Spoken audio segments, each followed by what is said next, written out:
अगर किसी बच्चे के सामने आइसक्रीम का जिक्र कर दिया जाए तो वो बड़ा ही खुश हो जाता है, उसकी आंखों में चमक आ जाती है। लेकिन वहीं दूसरी तरफ अगर वही बच्चा किसी ईसाई मिशनरी द्वारा चलाए जा रहे छात्रावास में पढ़ाई कर रहा है और उसके सामने आइसक्रीम खाने की बात कर दी जाती है तो उसके रोंगटे खड़े हो जाते हैं। वो बच्चा सहम जाता है और अपनी जगह को छोड़ देता है, क्योंकि इन संस्थानों में आइसक्रीम खाने का मतलब ब्लो जॉब होता है।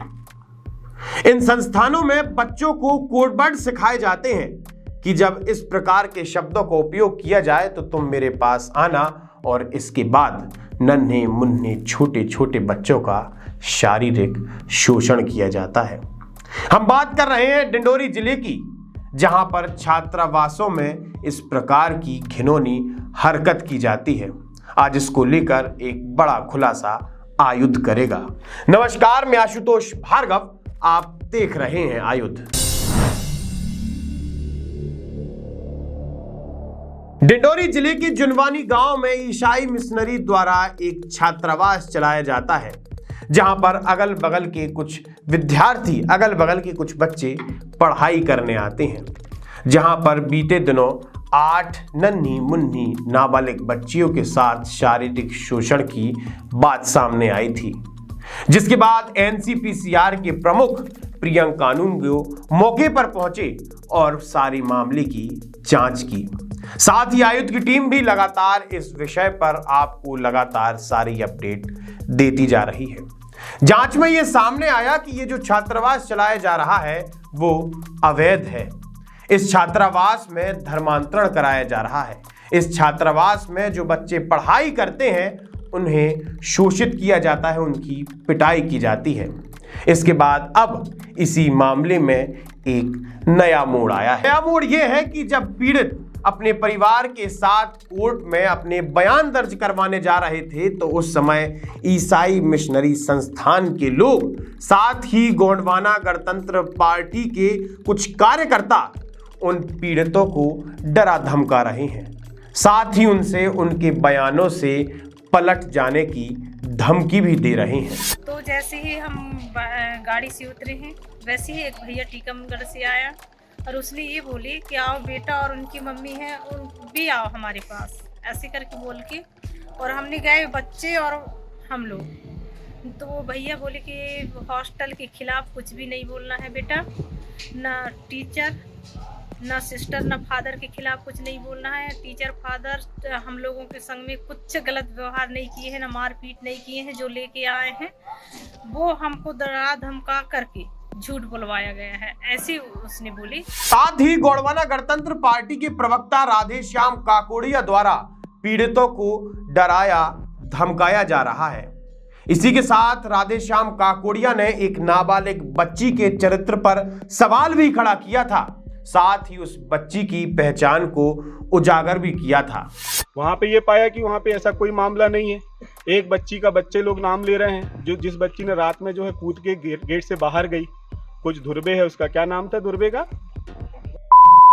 बच्चे लोगों ने बताया कि कैरेक्टर ठीक नहीं है और वो अभी अभी स्कूल में आई है और 11वीं क्लास की स्टूडेंट है। इस बयान के बाद एनसीपीसीआर चीफ प्रियंक कानूनगो ने राधेश्याम काकोड़िया के ऊपर एफआईआर दर्ज करने के निर्देश भी दिए थे। हमको ये भी पता चला कि एक राधेश्याम करके आदमी है जो यहाँ गुंडा प्रकृति का आदमी है। उसने जो है एक पीड़ित बच्ची को नाम उजागर किया, उसके ऊपर चरित्रहीनता के लांछन लगाए और ये उसने मीडिया में किया। हमने तत्काल पुलिस को इस पर कार्रवाई करने के लिए कहा है। लगभग 7 दिनों से पूरे प्रदेश में ये मामला गरमाया हुआ है, जिसके बाद मध्य प्रदेश के मुख्यमंत्री शिवराज सिंह चौहान ने होली के दिन डिंडोरी एसपी संजय सिंह को निलंबित करने के आदेश दिए थे। इसके बाद दूसरे एसपी डिंडोरी में आए, लेकिन उसके बावजूद भी प्रशासन द्वारा मध्य प्रदेश के मुख्यमंत्री शिवराज सिंह चौहान की बात को अनसुना किया जा रहा है। मुख्यमंत्री के निर्देशों के बाद भी उनके निर्देशों का पालन नहीं किया जा रहा है, ये साफ तौर पर डिंडोरी में दिखाई दे रहा है। डिंडोरी एसपी ने ट्वीट करते हुए कहा है कि जुनवानी मामले में आज बच्चों के परिजन और वकील व बाल कल्याण समिति की अध्यक्ष दोनों पक्षों की तरफ से कोतवाली में शिकायत प्राप्त हुई है। तथ्यों की जांच उपरांत विधिवत कार्रवाई की जाएगी। किसी भी प्रकार का कोई भय का माहौल नहीं है। पुलिस कानूनी कार्रवाई किए जाने हेतु सक्षम है। अब इन सारी बातों को देखने के बाद डिंडोरी जिला प्रशासन और पुलिस प्रशासन पर एक प्रश्न चिन्ह खड़ा होता है। प्रश्न चिन्ह यह है कि अगर पुलिस कार्रवाई करने के लिए सक्षम है तो अभी तक आरोपियों को गिरफ्तार क्यों नहीं किया, अभी तक आरोपियों पर एफआईआर दर्ज क्यों नहीं की गई। अब हम आगे बढ़ते हैं और मामले की गहराई में चलते हैं। असल में ये जो चर्च है और ये चर्च द्वारा चलाया जा रहा छात्रावास है वो जबलपुर डायसिस के अंतर्गत आता है और इस छात्रावास की संस्था में इस संस्था का अध्यक्ष है वहां का बिशप। जब कोई संस्था चलाई जाती है तो उसमें साइन कराए जाते हैं, कुछ आहर्ताएं रहती हैं। उसमें से एक आहर्ता यह है कि ये संस्था पूरी तरह से धर्म निरपेक्ष रहेगी।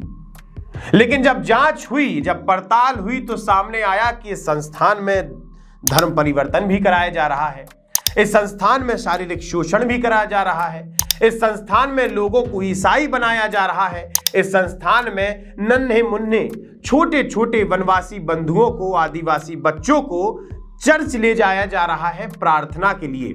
जब हमने उनसे बात की तो उन बच्चों को पूरी प्रार्थना आती और उनका कहना है कि हम रोज चर्च जाते हैं।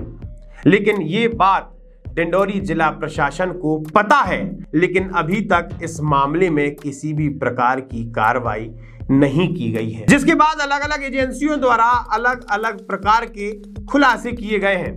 जैसे कि उस हॉस्टल में धर्म परिवर्तन कराया जाता था, उस हॉस्टल में बच्चों को इतना पीटा जाता था जब तक वो बच्चे बेहोश नहीं हो जाते थे।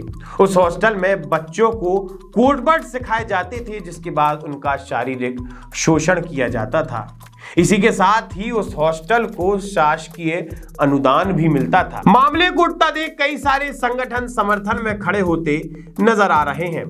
डिंडोरी जिला बार एसोसिएशन द्वारा किसी भी प्रकार की पैरवी ना करने की घोषणा की गई है। सर, हमारे उपाध्यक्ष महोदय हैं, उनके साथ भी अभद्र व्यवहार किया गया उसी प्रकरण को लेकर।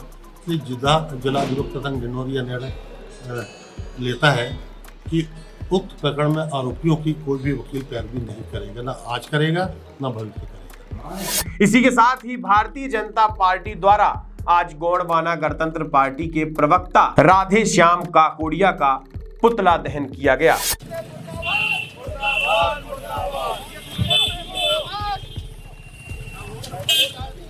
जरा एक बात समझिए, शासन द्वारा इस छात्रावास को अनुदान राशि दी जाती है। अनुदान राशि मिलने के बाद भी ये प्रबंधन विद्यार्थियों के परिजनों से पैसे लेता है, उनसे फीस लेता है और अनुदान मिलने के बाद वहां का प्रिंसिपल, वहां की वार्डन, वहां के कर्मचारी नन्हे मुन्ने बच्चों का शारीरिक शोषण करते हैं और यह साफ तौर पर दिखाई देता है कि किस प्रकार से शासकीय तंत्र खोखला होता जा रहा है। आप हमारे साथ जुड़े रहिए, देखते रहिए आयुध, और इस मामले की सारी A to Z रिपोर्ट हम आपके सामने पेश करते रहेंगे। आपका बहुत बहुत धन्यवाद।